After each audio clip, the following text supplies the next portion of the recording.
Hello friends, आप सभी लोगों का हमारे यूट्यूब चैनल में बहुत बहुत स्वागत है। आज हम बात करेंगे कक्षा 10 का जो फिजिक्स वाला पोर्शन है उससे कुछ हमने 5 क्वेश्चन नहीं 4 क्वेश्चन हमने निकाले हैं, वो भी न्यूमेरिकल, जो एग्ज़ाम में आने की संभावना ज़्यादा से ज़्यादा है इनकी। और न्यूमेरिकल लगाने से आपको नंबर पूरे पूरे मिलते हैं। थ्योरी के बजाय न्यूमेरिकल लगाने से नंबर आपको अच्छे मिलते हैं, क्योंकि जो थ्योरी होती है उसमें कुछ ना कुछ तो गलती हो ही जाती हैं, लेकिन न्यूमेरिकल अगर आपका आंसर सही है तो लगा सही है। इसका मतलब यही होता है, क्योंकि इसमें नंबर अवश्य मिलते हैं। तो आप इसको कृपया पूरा पूरा देखेंगे, तभी आपकी न्यूमेरिकल कंप्लीट हो पाएंगे। देखिए, पहला स्क्रीन पे क्वेश्चन आ रहा होगा, क्या दिख रहा है? 20 सेंटीमीटर वक्रता त्रिज्या वाले एक अवतल दर्पण के सामने 20 सेंटीमीटर वक्रता त्रिज्या वाला एक अवतल दर्पण है, उसके सामने 5 सेंटीमीटर की दूरी पर सेकेंड है पार्ट 15 सेंटीमीटर की दूरी पर एक मोमबत्ती रखी जाती है। प्रत्येक स्थिति में प्रतिबिंब कहाँ पर बनेगा? अब देखो, क्वेश्चन बहुत अच्छा है और ये क्वेश्चन बहुत ही इंपॉर्टेंट है। इस तरह से क्वेश्चन हर एग्ज़ाम में अवश्य आते हैं। ये यानी जितनी बार एग्ज़ाम में होता है, यानी यूपी बोर्ड का, उतनी बार में ये क्वेश्चन अवश्य आते हैं। इस प्रकार से वक्रता त्रिज्या दी है, आर बराबर दिया है। यहाँ पर आर बराबर कितना दिया है? आर बराबर दिया है 20 सेंटीमीटर। आर बराबर 10 सेंटीमीटर। तो यहाँ से अगर हम फोकस दूरी निकालेंगे तो फोकस दूरी कितनी हो जाएगी? वक्रता त्रिज्या की आधी होती है फोकस दूरी, मतलब 20/2। तो कितना होगा? 10 सेंटीमीटर। 10 सेंटीमीटर हो जाता है। अब यहाँ पे बात किसकी हो रही है? अवतल दर्पण की हो रही है। अवतल दर्पण में सभी फोकस दूरी, वस्तु से यानी दर्पण से वस्तु की दूरी और प्रतिबिंब की दूरी सभी माइनस में होते हैं। ये भी माइनस में हो जाएगा, यानी ये बराबर -10, और वक्रता त्रिज्या भी माइनस में हो जाएगी। आगे दिया है, यदि दर्पण से वस्तु 5 सेंटीमीटर की दूरी पर रखा जाए। वस्तु कितना है? 5 सेंटीमीटर, मतलब u बराबर कितना दिया है? 5 सेंटीमीटर की दूरी पर रखा जाए, तब प्रतिबिंब कहाँ बनेगा? और एक ये फर्स्ट पोर्शन है, और दूसरा पोर्शन कह रहा है सेकेंड वाला 15 सेंटीमीटर, मतलब u बराबर दिया है 15 सेंटीमीटर, माइनस का ही रखेंगे, तब कहाँ प्रतिबिंब बनेगा? इस प्रकार से 2 क्वेश्चन हैं। अब ये नंबर आएगा, क्वेश्चन आएगा तो 4 नंबर में या 7 नंबर में आता है। इसी तरीके से क्वेश्चन आएंगे, ठीक। अब u बराबर -5 सेंटीमीटर है, f सब में सेम रहेगी। f बराबर -10 है, तो v निकालना है हमें यहाँ से। प्रतिबिंब की दूरी क्या होती है? v निकालना है। अब v निकालते हैं यहाँ से, तो 1/f बराबर सूत्र होता है दर्पण के लिए 1/u + 1/v। ठीक, f की मान मालूम है, f का मान कितना दिया? -10 दिया, तो 1/-10 बराबर 1/u का मान -5 दिया, तो -5 + 1/v। अब ये -5 इधर आएगा, प्लस का हो जाएगा, मतलब 1/-10 + 1/5 बराबर 1/v।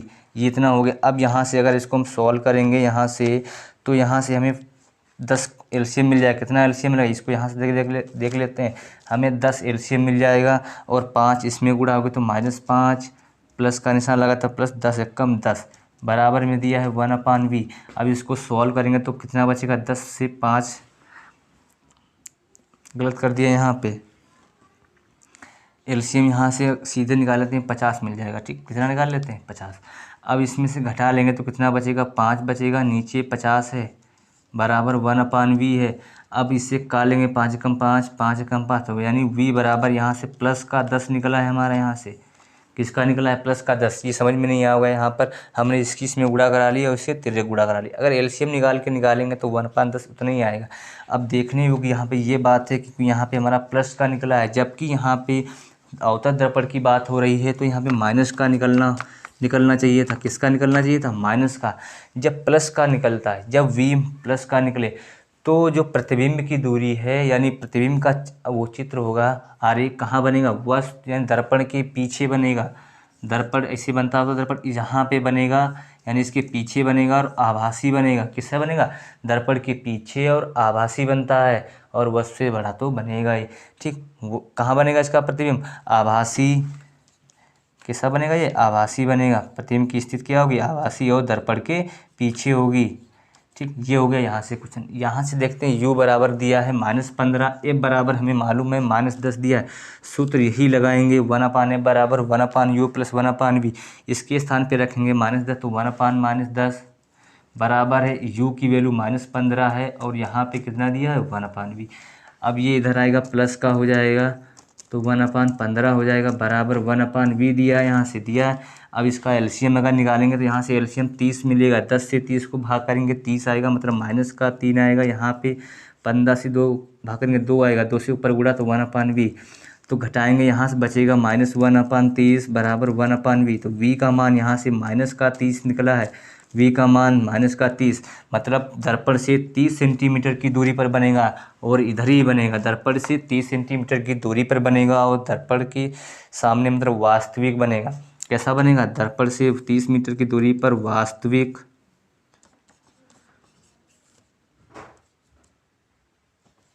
दर्पण से 30 सेंटीमीटर की दूरी पर वास्तविक बनेगा प्रतिबिंब, और दर्पण के सामने बनेगा बिल्कुल। ये दर्पण के पीछे बनता था क्योंकि यहाँ पे प्लस की संख्या, ये ध्यान रखना, जब v प्लस का निकले तो आभासी बनेगा, अगर माइनस का निकले तो वास्तविक बनेगा। मतलब ध्यान रखना, जब निगेटिव आए तो वास्तविक मतलब सही है, और आभासी तो मतलब आभास कर रहे हैं। तो ठीक, अब सेकेंड क्वेश्चन है, वो भी बहुत इंपॉर्टेंट क्वेश्चन है, दिया है स्क्रीन पे आ रहा होगा। वायु के सापेक्ष जल तथा कांच के अपर्तनांक दिए हैं। पहले इसको मिटा। क्वेश्चन कह रहा है वायु के साथ कांच के अपर्तनांक, जल तथा कांच के अपर्तनांक क्रमशः 4/3 और 3/2 हैं। 4/3 और 3/2 हैं। अब वायु के सापेक्ष हैं, किसके सापेक्ष हैं? वायु के सापेक्ष, तो AN जल का है तो ANW, और ये कांच का है तो ANG बराबर, जिसके सापेक्ष होते हैं उसको पहले रखते हैं। वायु के सापेक्ष था, अब हमें निकालना है जल के सापेक्ष, यानी कांच का जल के सापेक्ष निकालता है। अब जिसके सापेक्ष बताया था, यहाँ पे वायु के सापेक्ष जल था और वायु के सापेक्ष कांच था। अब यहाँ पे जल के सापेक्ष कांच का अपर्तनांक निकालना है।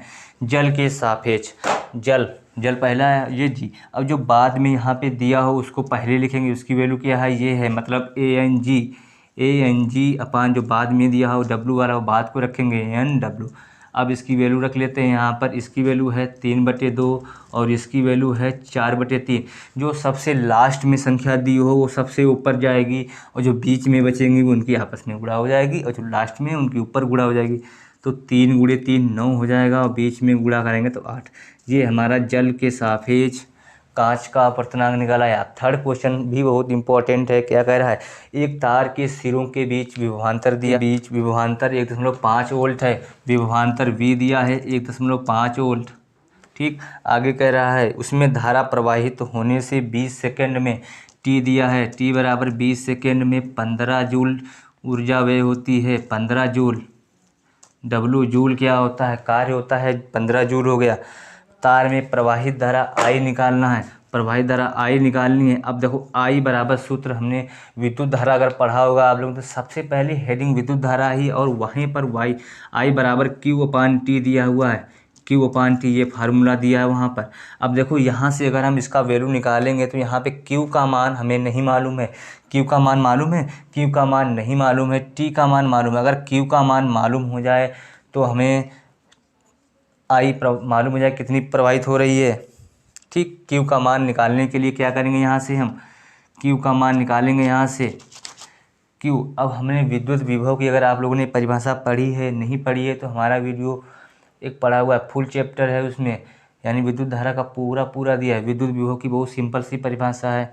क्या है विद्युत विभव की परिभाषा? जब किसी एकांक धन आवेश को किसी अनंत बिंदु से एक बिंदु तक लाने में जितना कार्य करना पड़ता है उसे विद्युत विभव कहते हैं। इसे W से प्रदर्शित करते हैं। V बराबर W/Q परिभाषा सूत्र होता है। क्या होता है? किसी एकांक धन आवेश को अनंत बिंदु से किसी एक बिंदु तक लाने में जितना कार्य करना पड़ता है उसे विद्युत विभव कहते हैं। यही V बराबर सूत्र देखो यहाँ पे दिया है, V बराबर W/Q। अब देखो हमें W मालूम है, V मालूम है, Q नहीं मालूम है, तो Q का मान निकाल सकते हैं यहाँ से। जब W के स्थान में 15 है तो 15 रखें। Q का मान नहीं मालूम है और V का मान मालूम है 1.5 मालूम है यहाँ से। अब देखो Q, अब यहाँ से दशमलव हटा लेंगे, यहाँ 0 बढ़ जाएगा, 15 से 15 यहाँ से कट जाएगा, तो Q बराबर यहाँ से कितना निकल आएगा? 10 कूलाम।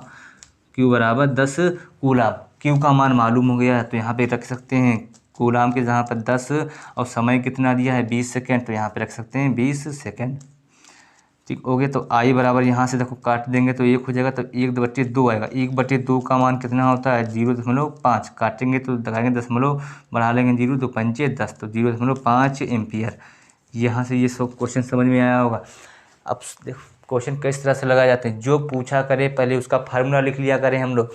जो पूछा, कुछ भी पूछे, कोई भी क्वेश्चन हो, XYZ मैथ हो चाहे फिजिक्स हो, जो पूछे उसका पहले फार्मूला लिख लो। अब देखो इसमें हमने दिया क्या क्या है और क्या नहीं दिया है। हमने देखा ये लिखा है यहाँ पर और ये हमने सूत्र लिखा था।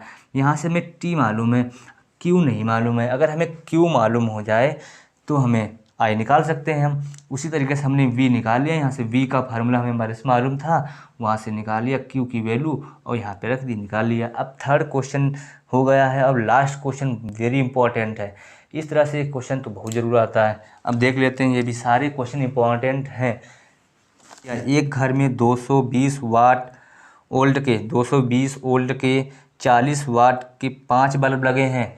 220 वोल्ट दिया है, मतलब विभव दिया है, यहाँ पर V दिया है, विभव 220 वोल्ट, ठीक। और हमें यहाँ पे दिया वाट दिया है, मतलब 40 वाट दिया है, P दिया है 40 वाट। और बल्ब कितने लगे हैं, 5 बल्ब लगे हैं। 30 दिन तक 5 घंटे प्रतिदिन की दर से जलते हैं। यदि विद्युत ऊर्जा का मूल्य 4 रुपये प्रति यूनिट हो तो ज्ञात कीजिए बल्बों के संयोग का तुल्य प्रतिरोध, वे विद्युत यूनिटों की संख्या और वे विद्युत ऊर्जा। 220 वोल्ट दिया है, 40 वाट के 5 बल्ब लगे हुए हैं। 240 वाट के 5 बल्ब लगे हुए हैं।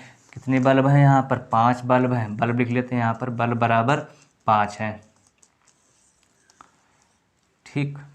अब हमें यहाँ से निकाल लेते हैं एक बल्ब का प्रतिरोध। सबसे पहले निकालेंगे एक बल्ब का प्रतिरोध।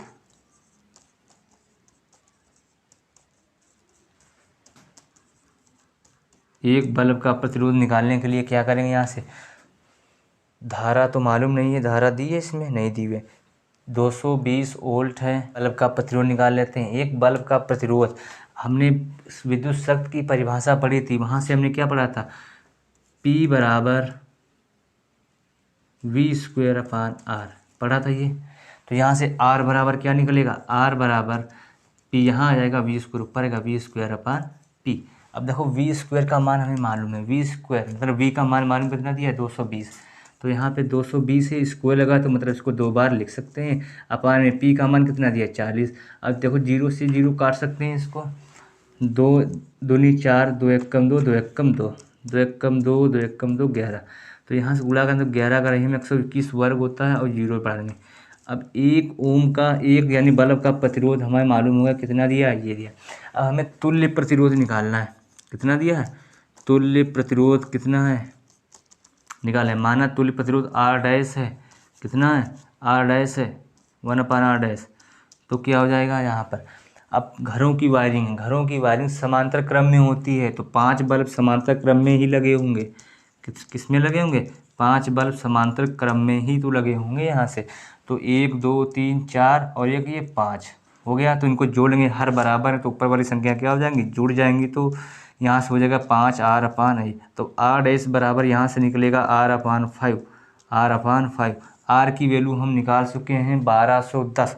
तो R बराबर 1210 रख सकते हैं यहाँ पे। 5 से इसको भाग करेंगे, 5 कम 5, 5 दूनी 10, बचेगा यहाँ पर 2 हो जाएगा 21, 5 चक्कू 20 और बचेगा एक 5, 242 ओम।